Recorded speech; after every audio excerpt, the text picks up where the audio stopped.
Hi, hi, how's it going? This is Resident of Colorwood for YouTube, back with another Dark Shadows video for you guys and gals. I'm here to do the Supernatural versus Science. The Supernatural, Part 5. So, before I get into the Supernatural versus Science, you might say, well, the Supernatural wins, right? Right? Hold that thought if you have it. So, or does science win, right? Before I get into that, Victoria Winters is fresh from 1795. She wakes up, in the present where she was originally, returning from the past. Barnabas, who looks very worried and looks like he may have a stroke, realizing, oh, maybe Victoria Winters knows my secret? Question mark. He at least suspects that she does, and he has a good suspicion of why, because to him, Phyllis Wick knew his secret, so if Phyllis Wick knew my secret, therefore Victoria Winters knows my secret. And does that logic apply? No, not really. She doesn't really know his secret. Now, the question is, did Phyllis Wick? In my opinion, yes. And you might say, well, why doesn't Victoria Winters? I would say because most likely the biggest differences between the two, there's more than two, but Phyllis Wick, I would say, was apprehended sometime after Barnabas and Angelique tried to kill each other. we'll, we'll put it that way. We'll put it that well. After Angelique cursed, remember when they were both laying on the ground? Okay, that moment. I think Phyllis Wick stumbled upon their bodies and she ran out the house. And Trask didn't go in and see the bodies. He just grabbed her and pulled her and took her to jail. Because Trask isn't out for Barnabas and Angelique. He's out for a witch, and he thinks that witch at that time was Phyllis Wick, just like he thought the witch was Victoria Winters. Uh, Again, that's just my opinion. I'm not saying any of that actually happened. I'm not saying Phyllis Wick actually saw that. That's just my humble opinion.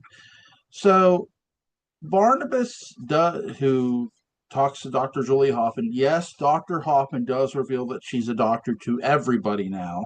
So everybody knows that she's a doctor.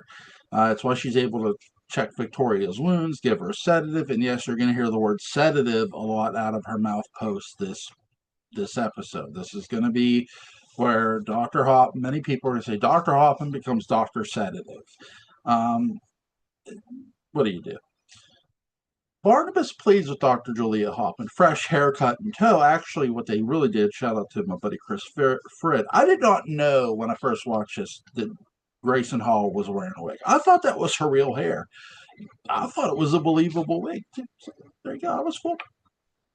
So they ditched the wig, and you see Grayson Hall's short haircut. Barnabas compliments her on it. Barnabas, who is actually very worried, very, very, very worried, very frightened of what Victoria might know, pleads with Dr. Hoffman. She goes, "You're really worried she knows something." Who, Barnabas, who was Phyllis Wick? Because you got to understand, we've talked about the 1991 revival on here. And, I'm going to give a lot of shout outs once again. Shout out to my buddy Patrick McCrae, my buddy Alan Glenn, Christine Pierce. We've talked about this where, and Patrick's right, the 91 revival, Ben Cross's Barnabas had the luxury of knowing about Angelique. Fred's Barnabas did not. They didn't have that luxury. So what the writers are doing best is, Barnabas is a very unreliable narrator going into 1795. He talks about Josette's death, but there's things he's leaving out. Now you could chalk it up to his brain scrambled from being locked up 200 years in a coffin, but you could also chalk it up to the truth hurts so bad he's telling a little bit of a lie.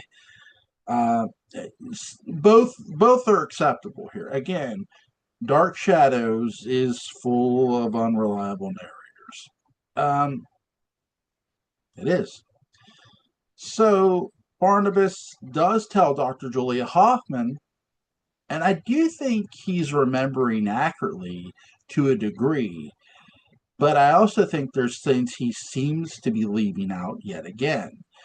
He tells Dr. Julie Hoffman that Phyllis Wick was Sarah's original governess, and that Phyllis Wick was set to be hanged the day his coffin was taken to the mausoleum and chained. Now, I will say that Barnabas did not know he was going to be chained in the coffin. He thought his dad was going to kill him.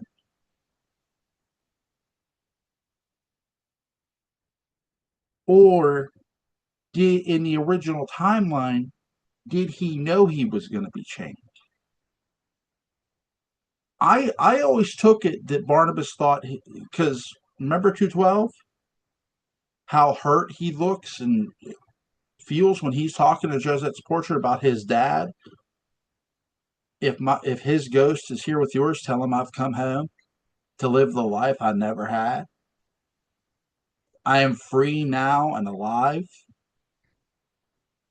The word, you could say, well, the word free, yeah, but he says the word alive. Now he's undead. He's a vampire. He expected to be killed. So I always took it that with both timelines, Joshua was pretty much the same. With both Phyllis Wick and Victoria Winters, Joshua does not change. So there you go. I again, there's Dark Shadows. There's a lot to cover. So uh, he feels that because Phyllis Wick knew somehow, he basically implements Phyllis Wick knew. So Phyllis Wick knew, Dr. Hoffman goes, all Victoria Winters knows. But that's, again, there are things Barnabas is leaving out. I've said Victoria Winters isn't Phyllis Wick. I always took it that Phyllis Wick went to jail, basically got apprehended by Trask at a lot later date and time. Probably, if I had to guess, the shot of the flintlock pistol, the bat crashes through, bites Barnabas. She sees them both laying on the ground, not knowing what the hell just happened, and she runs out the house to get help. So, to me, in my opinion, Ben is not the first person who sees the bodies, and Ben does not see Phyllis Wick. Trask, who has been looking for Phyllis Wick, grabs Phyllis, does not go in and see the bodies, takes her to jail. Now, that doesn't happen. I want to be very clear. I'm not saying that happened. That's just my hypothesis. That's my opinion of what could have happened to Phyllis Wick in her time branch, in her version of events. So now you have Victoria Winters, who is, drugged up here, given a sedative. Barnabas, who's not going to listen to Dr. Julie Hoffman, though he has begged for her help, she's not willing to trust him. And I can't blame her. Is Barnabas still a heel at this moment? I would say no. He's on a shade of gray character. He's more tilting toward babyface because the audience. I would say, in my opinion, again, I wasn't there in the '60s. I gotta believe the audience is treating him a lot more like a babyface than they are a heel right now. I mean, you're fresh off 1795. You're feeling very, very sorry for this character for everything he just went through. So Barnabas goes up and bites Victoria Winters. Victoria doesn't just feel like another victim for Barnabas. It feels like this is Barnabas's answer to just get her and get away from this all. You might say, is Barnabas running from the sun? No. He's running from Angelique. He does not want to be in Collinsport when this woman comes around, because I do think this is sort of your hint. He knows this woman is a common. Before the portrait ever shows up, I think this is sort of Barnabas's first realization. Okay, something's going on here. Something's coming. And then his real realization that you get to see is the portrait. I'll get into that here in a moment. So Victoria Winters and Barnabas Collins go for a car ride. It's not a very long-lived car ride. Uh, as they are driving, and you notice all accidents, post, Phoenix Arc that happened in a car happened to Barnabas. You notice that one? Or when he's in a vehicle, that's not a good omen. So as they're driving, Jeff Clark, Peter Bradford, whatever you want to call him, comes up, comes out of nowhere, quite literally. It's Peter. It's Peter Bradford. They all but hit him. They don't, and they both wreck. Um, Victoria and Barnabas are in a hospital. The Dr. Eric or Dr. Julia Hoffman gets a call from said hospital because people know her. Uh, she asked, so again, Victoria was in the car with him. Barnabas wakes up to meet a Dr. Eric Lane. And I got to give credit, man. Eric Lane is probably one of my favorite characters who does not get to stay around a lot. You're going to see this trend in Dark Shadows. Main characters, main to side, it's not so much just main characters. Side characters get introduced a lot in Dark Shadows, and they tend not to stick around. Or they tend not to last a hell of a whole lot of time. But they're there, and while they're there, they make an impact. You're going to see this time and time and time again. And again, it's not the first time you see this. Dr. Peter Guffrey, the Phoenix, again, main characters, but they're not there forever, and they're not there for a very, very long time. They're there a little while, but then they're gone. Matthew Morgan, again, I can make the same case there. Bill Malloy, again, this has always been a theme or a trope of Dark Shadows. This just didn't happen yesterday. This is another reason why I say the show was not rebooted. And the other reason I say the show is still about the Collins family. Though it's not just Barnabas causing their suffering, it's going to be other entities, and Barnabas has to fight the entities on behalf of the family like he did in 1795. So again, is anything really changing now? Is any character changing? Barnabas is becoming a babyface, but they were kind of already going down that way anyway. 1795. He was already somewhat sympathetic when he came out the coffin, when he made that speech to Josette's portrait. Let's see. Pause this.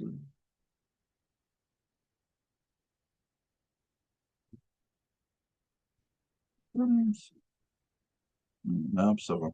Okay. So, I know I gotta clear it.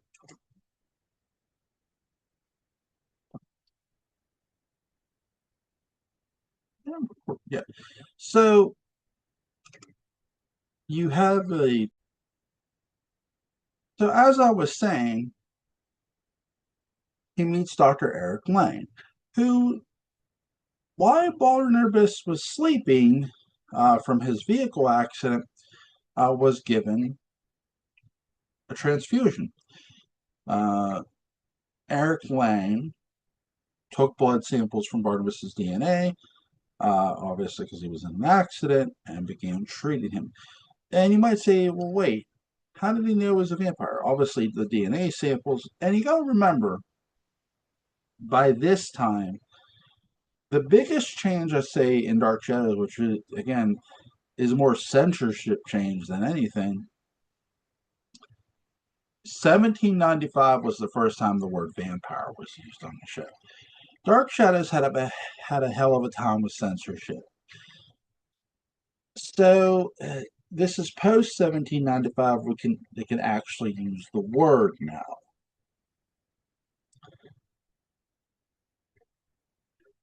Eric Lane opens up the curtains. Barnabas is like, no, no, why are you afraid of me to open the curtains? Boom. The sunlight hits Barnabas. He doesn't explode. It doesn't kill him. He walks out onto the porch, and you see, I can stand in the sun. Yes, You're no longer a vampire, Mr. Collins. And then he goes, I know your secret, now keep it. But we have to continue these treatments. In fact, I have an experiment that'll help you permanently. So, what is Eric Lang's experiment? Dr. Hoffman is kind of not too happy with this. She kind of started helping Barnabas. She stopped because Barnabas decided to play doctor and, ramp up the injections, which caused him to get old. Then he had to bite Carolyn. By the way, literally after this moment, this is the moment where Carolyn becomes completely normal. Like she goes from working for Barnabas to not being under his control at all. So I mean, literally overnight, Carolyn is cured of this, which is crazy, right? Um, but you gotta love it. Eric Lang's experiment, and if you're familiar with Frankenstein, Frankenstein's monster, I should say, that's what they're gonna do here with this. Uh, enter Robert Rodin. So you see a very large body laying on the table. I know I'm jumping ahead here.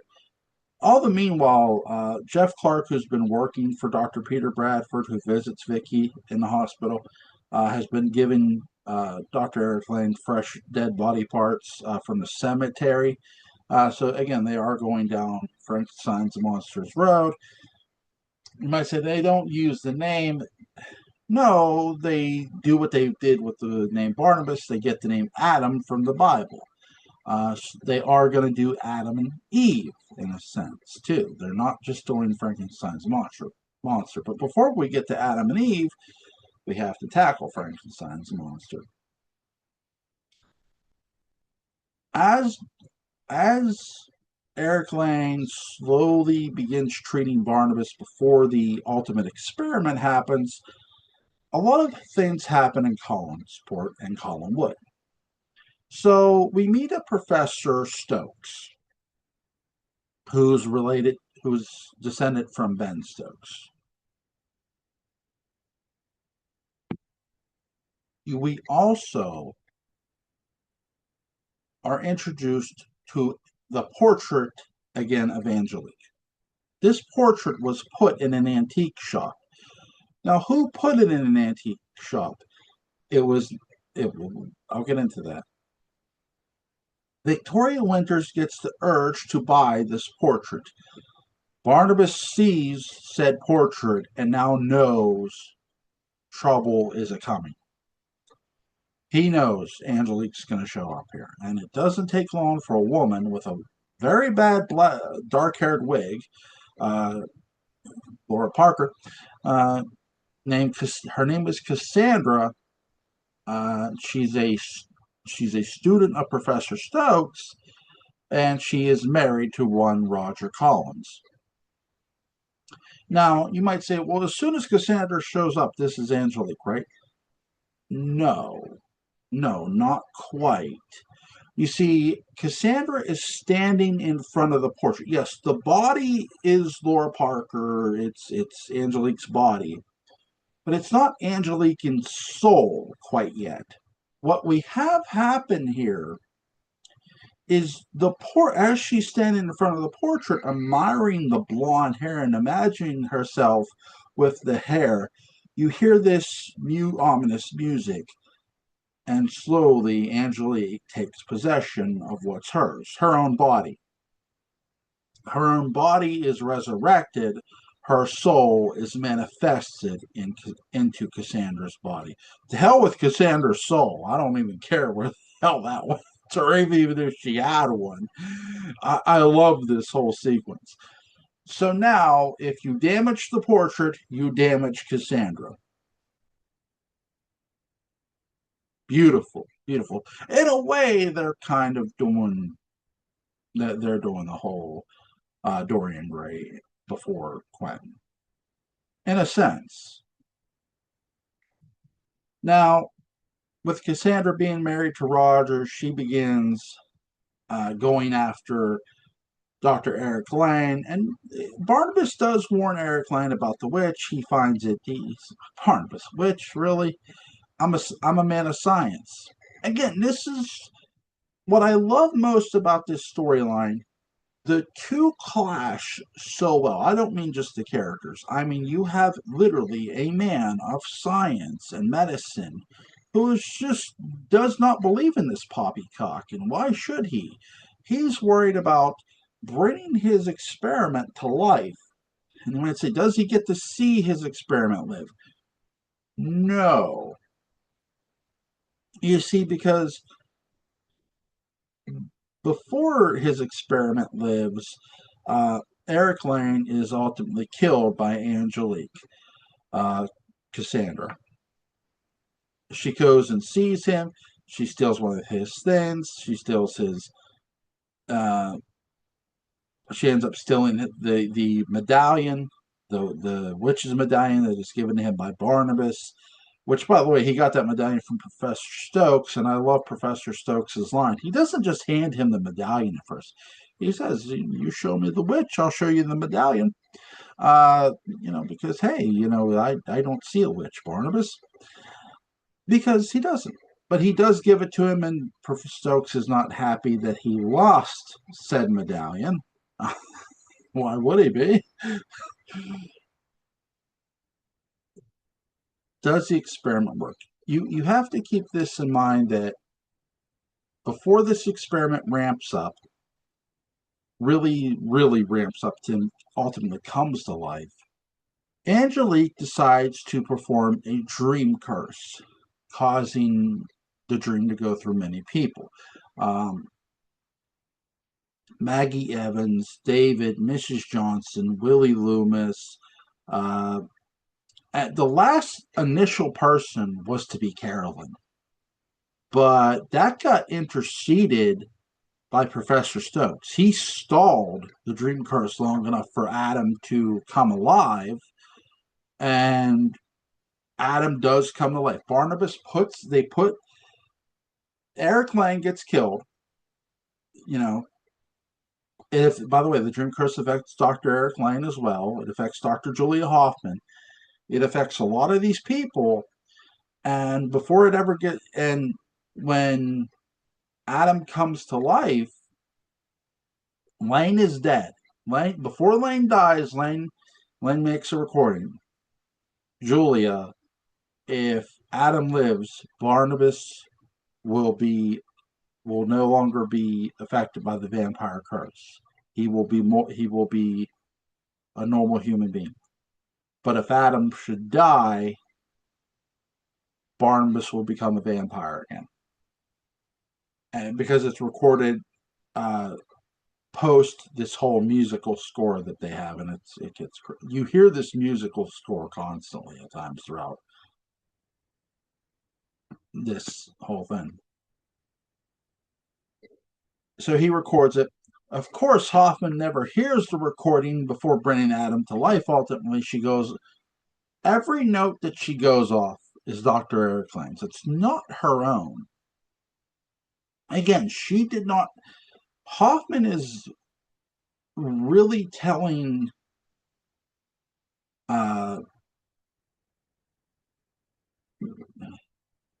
Nicholas Blair the truth when later on when she says, I'm not the only person who really, I helped bring Adam to life, but it wasn't just me who did it. It was Eric Lane's notes, really, that helped do it.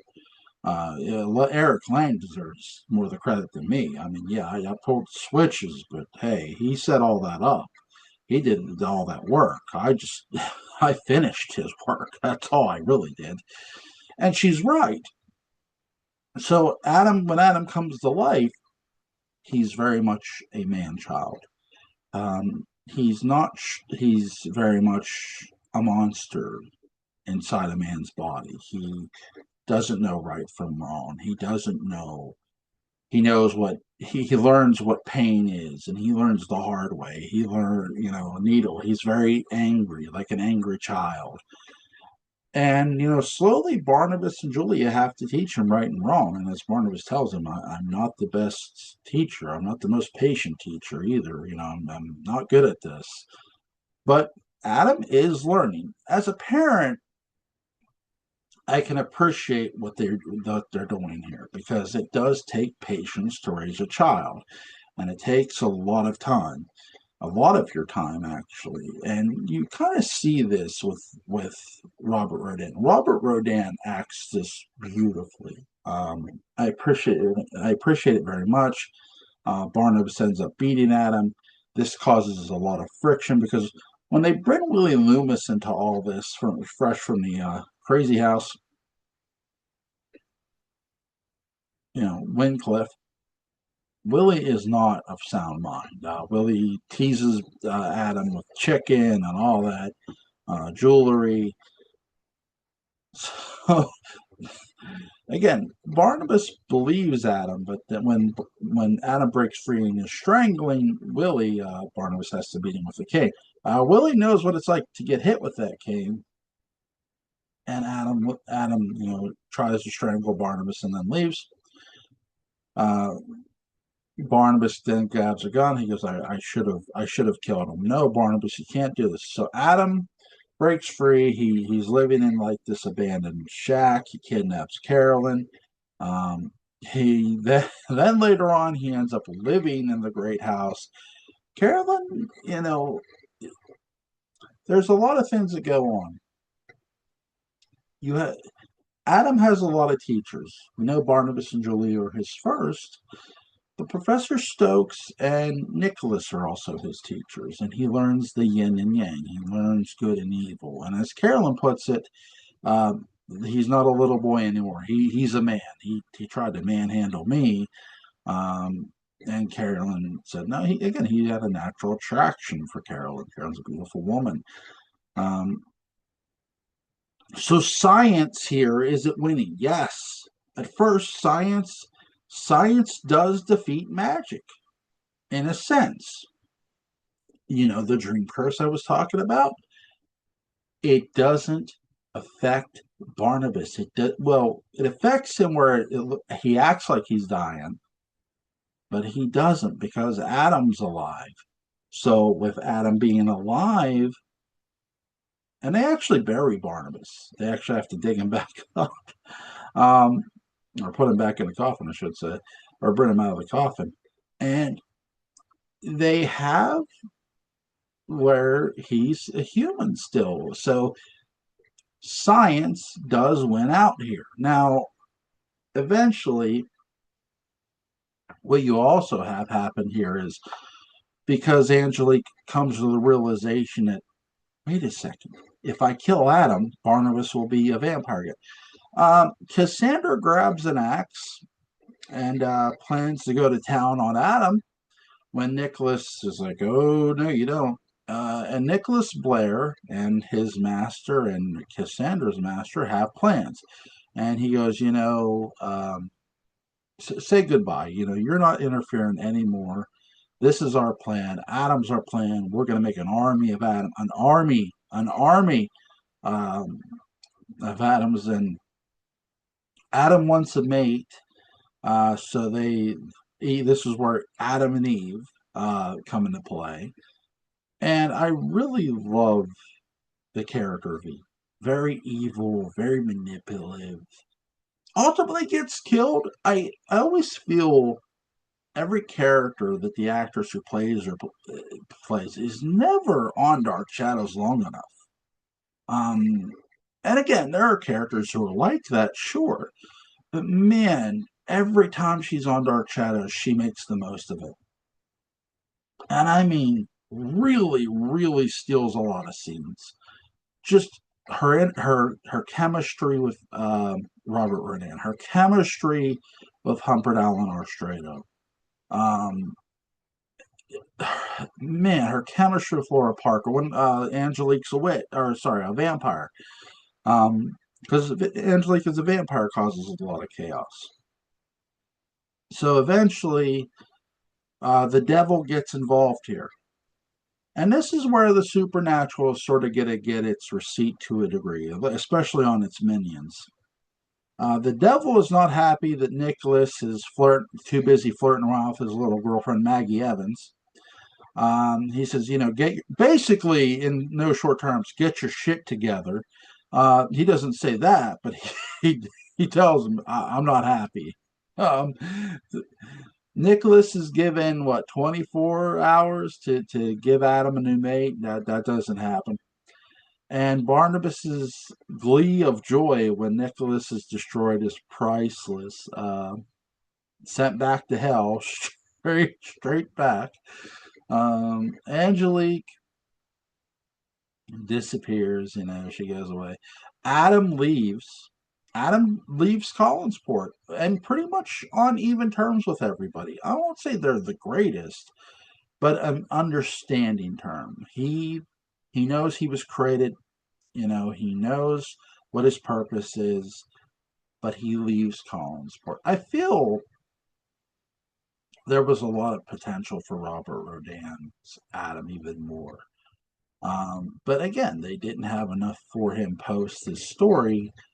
I really love all the characters you get here, especially Robert Rodin as Adam, especially Eve, Humphrey Allen Ostrados, Nicholas Blair, because he's a warlock. You get the devil very briefly. And by the way, yes, remember when I said censorship was tight for Dark Shadows? Well, a religious group weren't too happy that they literally took us down into hell and showed us a cloaked figure called Diablos. That's right. They don't say the devil. They say Diablos. Diablos. Get your own. Shout out to him. But a very interesting storyline.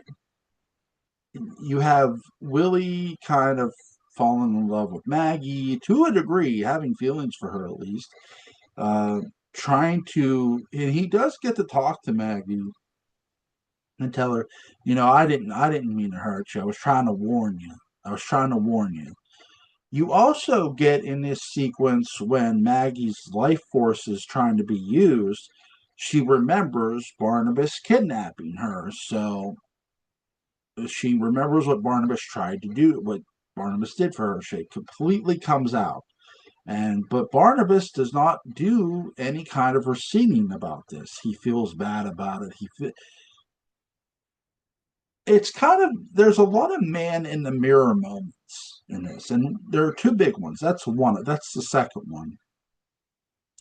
The biggest one for Barnabas is when Adam is still on the table and they haven't brought him to life yet, and they haven't given him a face. Robert Rodin's face is not being used quite yet. They haven't revealed that.